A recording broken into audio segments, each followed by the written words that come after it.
Assalamu alaikum. Good morning, students.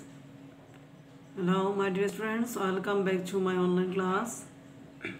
My dear students, I am Tahmina Akhtar, Assistant Teacher English, Police Line High School, Kumilla. Today's topic: parts of speech. Part মানে হলো অংশ of one kind of preposition, র এর বোঝাতে, আর speech মানে বাক্য, all together বাক্যের অংশ বা বাক্যাংশ।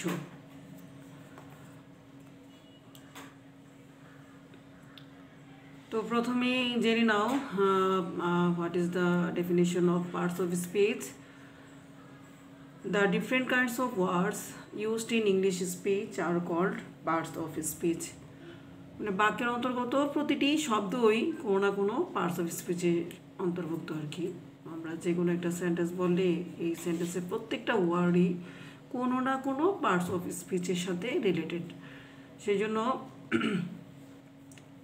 ভালো করে এই ক্লাসিফিকেশনটা আমাদের জেনে নিতে হবে, যেন একটা সেন্টেন্স বললে তোমাকে ইন্ডিকেট করা হয় যে সেন্টেন্স বলে যে এটা কোন পার্টস অফ স্পিচের সাথে রিলেটেড, তোমরা যেন চট করে বলে ফেলতে পারো। এখানে একটা চার্ট দেওয়া হয়েছে, classification of parts of speech. Parts of speech, how many kinds of parts of speech? There are 8 kinds of, or there are 8 types of parts of speech, such as noun, pronoun, adjective, verb, adverb, preposition, conjunction and interjection. এই আর প্রকারকে একটু shortly একটা introduction দেওয়া হয়েছে, ডেফিনেশনটা খুব shortly দেওয়া হয়েছে, পাশে একটা এক্সাম্পল দেওয়া হয়েছে। তো মাই ডিয়ার স্টুডেন্টস, আর দেরি নয়, তোমরা ইচ্ছে করলে তোমাদের বোর্ড বইটাও সামনে রাখতে পারো, বোর্ড কলম খাতা নিয়ে রেডি হয়ে যাও। ঠিক এভাবে রেডি করে ফেলো। প্রথমে আসা যাক noun. Noun is a naming word. It is a word use to name a person, place, thing etcetera. Noun বলতে আমরা যা বুঝি কোনো কিছুর নাম। নাউন বলতে বুঝি আমরা কোনো কিছুর নাম বলতে আমরা ব্যক্তির নাম হতে পারে, সেটা বস্তুর নাম হতে পারে, জায়গার নাম হতে পারে। এক্সাম্পল, যেমন পার্সন বলতে আমরা রহিম, করিম বা রাজু, এরকম, রিনা। আর প্লেসেস নেম হতে পারে ঢাকা, কুমিল্লা। আর থিংস নেম হচ্ছে বুকস, পেন, আইডিয়াস হচ্ছে hope, justice. Next, pronoun. Pronoun. A pronoun is a word used in place of a noun. Pronoun হচ্ছে নামের পরিবর্তে ব্যবহৃত শব্দ। A pronoun is a word used in place of a noun. নাউনের পরিবর্তে এটা ব্যবহার করা হয়। For example, he, she, they, them, our etcetera. এখানে বোঝা যাচ্ছে যে হি, শি কার পরিবর্তে আসলো সেটা নিশ্চয়ই বোঝা যাচ্ছে না। নাউনে যে দেওয়া হয়েছে যে পার্সনস নেম রহিম, করিম, তো সেখান থেকে যদি বলি যে Rahim is student of class 6, Rahim goes to school regularly, Rahim is very honest, এই যে বারবার রহিম রহিম এটা ইউজ না করে আমরা যদি বলা হয় টেল মি 5 সেন্টেন্সেস অ্যাবাউট রহিম, তো সেখানে আমরা ফার্স্ট সেন্টেন্সটা রহিম দিয়ে স্টার্ট করব, পরে নেক্সটের যে কথাগুলো আসবে রহিম সম্পর্কে সবগুলো তার প্রনাউন হিসেবে আমরা হি ইউজ করব, বা রিতা দিয়ে আসলে তার প্রনাউন হিসেবে আমরা শি ইউজ করব আর কি। এই হিসেবে এখানে এক্সাম্পল দেওয়া হয়েছে he, she, they, them, our etcetera. Next, adjective. দোষ, গুণ, অবস্থা প্রকাশক শব্দ। দোষ, গুণ, অবস্থা প্রকাশক শব্দ। অ্যাডজেক্টিভ বলতে আমরা বুঝি না, আমরা প্রনাউনের দোষ, গুণ, অবস্থা প্রকাশ করে, সেটার এক্সাম্পল হচ্ছে good, bad, nice, fine etcetera. Next, verb. Verb কোনো কিছু করা বা হওয়া বোঝায়, কোনো কিছু করা বা হওয়া বোঝায়, মানে ভার্ব মানে হলো কাজ। Verb is called an action word বলা যেতে পারে। Verb is called an action word. For example, do, go, sleep etcetera. Adverb, ক্রিয়া কিভাবে, কখন, কোথায় সম্পন্ন হয় তা বোঝায়। ক্রিয়া কিভাবে, কখন, কোথায় সম্পন্ন হয় তা বোঝায় হচ্ছে adverb. For example, nicely, slowly etcetera. যেমন স্লোলি দেওয়া হয়েছে যে রহিম ওয়াক্স স্লোলি, রহিম ওয়াক্স স্লোলি। তো হাঁটে, কিভাবে হাঁটে, কি দ্রুত হাঁটে না আস্তে আস্তে হাঁটে, সেটা সম্পন্ন করে কিভাবে, যে কিভাবে হাঁটে, ওয়াক স্লোলি, আস্তে আস্তে হাঁটে, কিভাবে হাঁটে।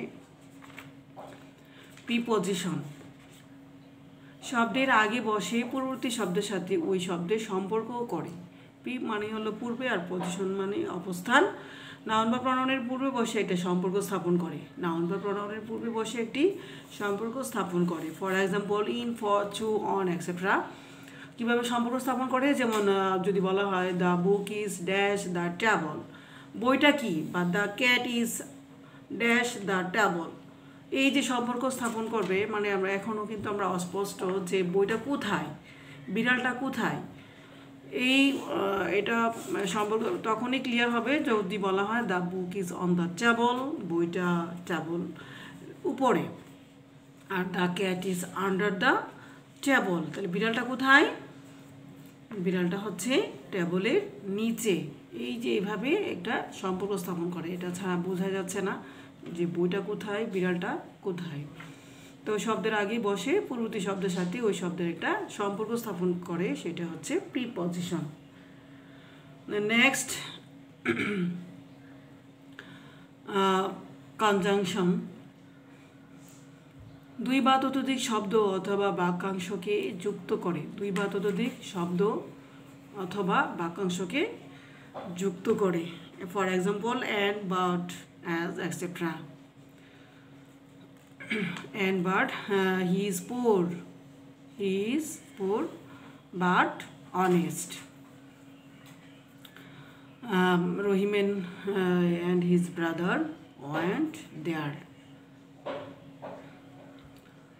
এইভাবে দুই বা ততোধিক শব্দের মাঝে কখনো অ্যান্ড দ্বারা, কখনো বাট, আরও আছে, সেগুলো এখানে দেওয়া হয়নি, খুব শর্টলি তোমাদের সাথে তুলে ধরা হয়েছে। তোমরা আগে শর্টলি আগে জেনে নাও, তারপরে ইন ডিটেলস বলা হবে আরও ব্রড আকারে, বড় বড় সেন্টেন্স দিয়ে। Next, interjection. ইন্টারজেকশন হচ্ছে মনের আবেগ প্রকাশ, আনন্দ, দুঃখ, ঘৃণা ইত্যাদি প্রকাশ করে। মনের আবেগ, আনন্দ, দুঃখ, ঘৃণা ইত্যাদি প্রকাশ করে। For example, fie, ah, ah, oh, hurray, এইভাবে আনন্দ প্রকাশ করবে, কখনো দুঃখ প্রকাশ করবে, কখনো ঘৃণা প্রকাশ করবে। তো এই প্রকাশ করার যে ইয়েগুলো হচ্ছে hurrah, alas, fie, ah, hi, এইভাবে আনন্দ প্রকাশ করলে hurrah we have won the match, আনন্দ প্রকাশ করে বলতেছে যে আমরা খেলায় জয়লাভ করেছি। দুঃখ প্রকাশ করলে alas, his father has died. এইভাবে fie, you are a cheat, এইভাবে প্রত্যেকটা প্রকাশক কিছু ওয়ার্ড এখানে দেওয়া হয়েছে। তো মাই ডিয়ার স্টুডেন্টস, তোমরা এরই মাঝে প্রত্যেকটা পার্টস অফ স্পিচ তার সাথে ডেফিনিশন, এক্সাম্পল সহ জেনে গেলে, এখন তোমাদের কাজ হচ্ছে ইন ডিটেলস জেনে প্রত্যেকটাকে সেন্টেন্স বেসড এক্সাম্পল তৈরি করবে।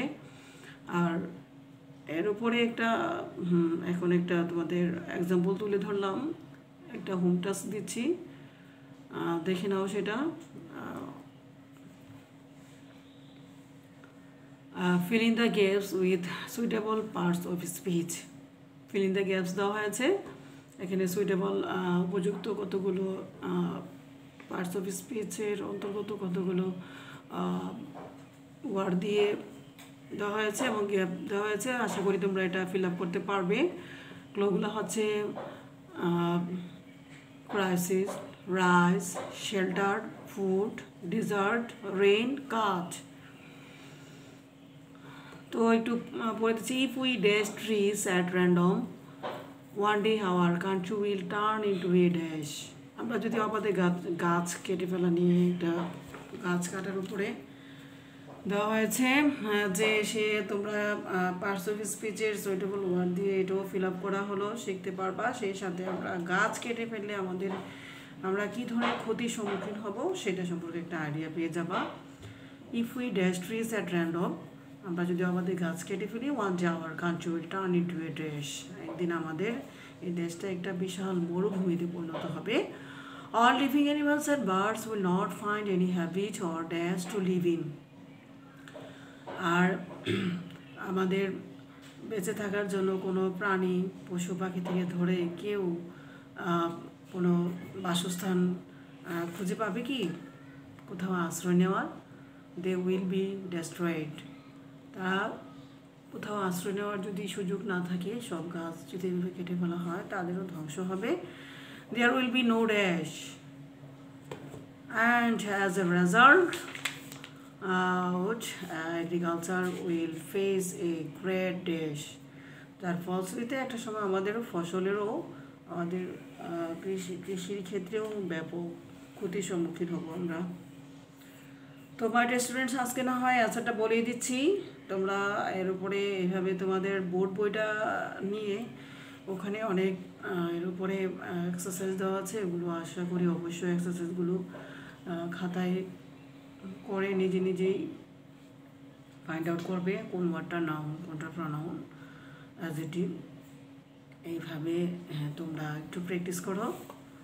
তো অ্যান্সারটা আজকে বলে দিচ্ছি, অ্যান্সারটা জেনে নাও। ফার্স্টটা হবে যে কাঠ, আমরা তারপরে হচ্ছে desert, shelter, rain and crisis. Okay, তো মাই ডিয়ার স্টুডেন্টস, খুব শর্টলি তোমাদের সামনে পার্সন স্পিচের একটি আইডিয়া দেওয়া হলো। তো তোমরা সময় নষ্ট না করে পড়াশোনা চালিয়ে যাও, আর চালাতেই থাকবে, আর স্টে হোম, স্টে সেফ। এই বলে আজকের মতো এখানে বিদায় নিচ্ছি। Thank you all, Allah Hafiz.